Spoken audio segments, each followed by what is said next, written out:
Subscribe कीजिए AHN news and entertainment channel पर और जुड़े रहिए हमारे साथ।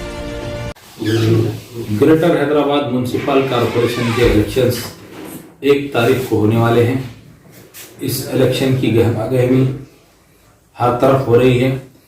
खासतौर पर हल्का असेंबली राजेंद्र नगर में राजेंद्र नगर, अत्तापुर, मैलारदेवपल्ली, शास्त्रीपुरम, सुलेमान नगर, ये 5 डिवीजन में टीआरएस पार्टी बहुत ही जोर शोर से अपना प्रचार कर रही है और इस प्रचार में अवाम का जो रद्दअमल है वो काफ़ी हौसला अफजा है। इस रद्दअमल से तमाम मुखालिफ पार्टी बौखलाहट का शिकार हो चुके हैं। एक तरफ अत्तापुर, मैलारदेवपल्ली और राजेंद्र नगर में जहां बीजेपी अपने दमखम बताने के लिए कोशिश कर रही है, जिद्दोजहद कर रही है और परेशान हाल है, तो दूसरी तरफ शास्त्रीपुरम, सुलेमान नगर में बीजेपी की छोटी बहन, छोटी बीजेपी तलमला रही है, तड़प रही है कि यहां पर हमारी शिकस्त यकीनी है। खासतौर पर बिलखुसूस शास्त्रीपुरम डिवीजन में टीआरएस का परचम लहराएगा, क्योंकि शास्त्रीपुरम डिवीजन में यहाँ के जो मुखालिफ उम्मीदवार हैं, जिनका इससे पहले साबिका पार्टी जो मजलिस पार्टी थी, मजलिस पार्टी के उम्मीदवार का ताल्लुक जहन्नुमा से था और उन्होंने यहाँ पर सिर्फ वोट लेकर के, पैसे देकर के टिकट लिया और टिकट लेकर के वो आवाम का, गरीब आवाम का वोट लेकर मुंतखब हुए। मुंतखब होने के बाद कोई काम नहीं किया और वो सिर्फ जितने पैसे देकर टिकट लिए थे वो पैसे कमाने में लगे रहे। आवाम उनसे नाला हो गई, बदसन हो गई। अगर उनको टिकट दिया जाता तो करारी शिकस्त होती। उसके लिए मजलिस पार्टी ने उनका टिकट काट कर फिर से किसी और से पैसे लेकर रमनसपुरे के एक उम्मीदवार को, जो कि रमनसपुरे के साबिक कारपोरेटर है, उनको मैदान में उतारा। वो भी अगर जीतते हैं तो अगली बार पैसा कमाने की कोशिश करेंगे और आवाम का खिदमत नहीं करेंगे और 5 साल के बाद हो सकता है कि बीजेपी से, छोटी बीजेपी से यानी कि मजलिस से आप ये देखेंगे कि बिहार के किसी लीडर को लाकर यहाँ खड़ा किया जाए या बंगाल के किसी लीडर को एमएलए इलेक्शन में खड़ा किया जाए। तो आवाम ये चाहती है कि शास्त्रीपुरम को इंपोर्टेड लीडरों की जरूरत नहीं है, मुकामी लीडर चाहिए। हसननगर के, शास्त्रीपुरम के, बीकेपुरम के, यहाँ के अगर मुकामी लीडरान होंगे तो यहाँ की आवाम को, यहाँ के गली कूचे को जानते हैं, मुकामी सतह पर वो खिदमत कर सकते हैं। इसके लिए आवाम में जो है इनके खिलाफ शऊर बिल्कुल उजागर हो चुका है। आवाम बगावत पे उतर चुकी है और टीआरएस पार्टी की कामयाबी के कई इम्कानात हैं। दूसरी तरफ बाकी जो 150 हल्के असेंबली है, बाकी जो 150 डिविजन्स है, उन डिविजन्स में भी हमारी कामयाबी यकीनी है।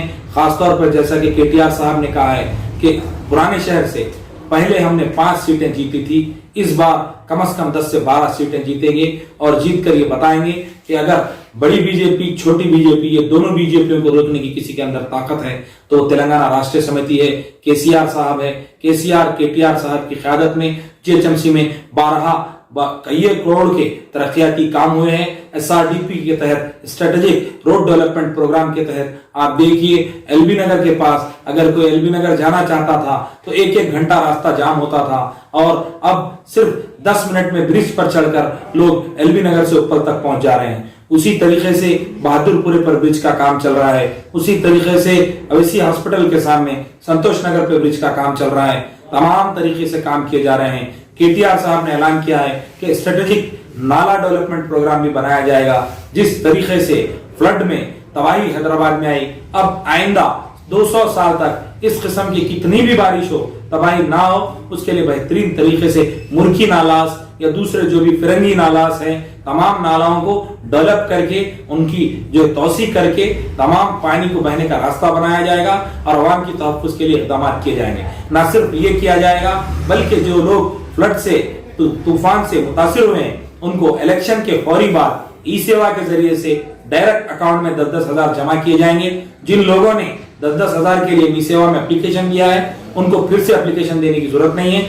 जो लोग एप्लीकेशन नहीं दिए हैं वो 6 तारीख से फिर से एप्लीकेशन देना शुरू कर सकते हैं और 10-10 हजार रुपए हासिल कर सकते हैं। इसी तरीके से दूसरे प्रोग्राम, चाहे वो डबल बेडरूम के प्रोग्राम हो, चाहे वो शादी मुबारक हो, चाहे वो कल्याण लक्ष्मी हो या आसरा पेंशन पदकम हो, तमाम स्कीमात आवाम की तरक्की और फलाह बहबूद के लिए। एक तरफ केसीआर साहब ये काम कर रहे हैं तो दूसरी तरफ लॉकडाउन के दौरान जब तमाम ہندوستان بند پڑا تھا، ساری عالم میں ساری دنیا میں افراتفری کا ماحول تھا، انہوں نے تمام روڈز کے ڈیولپمنٹ کے لیے دن رات کام کیا، غریبوں کے لیے چاول ان کے گھر پہنچایا، نہ صرف یہاں کے مقامی لوگوں کو بلکہ بہار، بنگال اور جو بیرونی اضلاع سے بیرونی ریاستوں سے آئے ہوئے تھے ان کو بھی 1500 بینکوں میں دیے اور ان کو بھی چاول فراہم کیا۔ اس کے ساتھ ساتھ اور عوام کی صحت کا خیال رکھنے کے لیے بہترین طریقے سے کورونا وائرس سے مقابلہ کیا گیا اور دوائیں فراہم کی گئی، اور اس کے بعد میں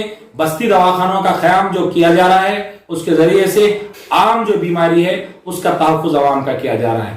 غریب خواتین کا پہلے TRS گورنمنٹ بننے سے پہلے ڈیلیوری کے موقع پر آپریشن کر کے ان کے جسم کو کاٹ کر انہیں پریشان کیا جاتا تھا، لیکن ایک پالیسی بنائی گئی کہ غیر ضروری کسی خاتون کا ڈیلیوری اگر ہے تو آپریشن نہ کیا جائے، نارمل ڈیلیوری کر کر ان کی جان کا ان کے جسم کا تحفظ کیا جائے۔ یہ بھی ایک KCR صاحب کا کارنامہ ہے۔ KCR کٹ کے ذریعے سے جب کوئی نومولود لڑکی یا لڑکا پیدا ہوتا ہے تو اسے کچھ نہ کچھ رقم دے کر اس کی مدد کی جاتی ہے۔ اگر اسی طریقے سے کئی ایک اسکیمات ہیں جو میں اگر بتاتا جاؤں تو اسکیمات کا سلسلہ ختم نہیں ہوگا۔ میں عوام سے اپیل کرتا ہوں کہ 150 ڈویژن میں KCR صاحب کے ہاتھ کو مضبوط کرنے کے لیے کار کے نشان کو ووٹ دے کر بھاری اکثریت سے کم از کم 120 سیٹوں پر TRS کے امیدواروں کو کامیاب بنائیں۔ جے تلنگانہ، جے KCR۔ ہمارے HN نیوز کو سبسکرائب کریے تاکہ آپ کو نوٹیفیکیشنز آتے رہے وقت پر۔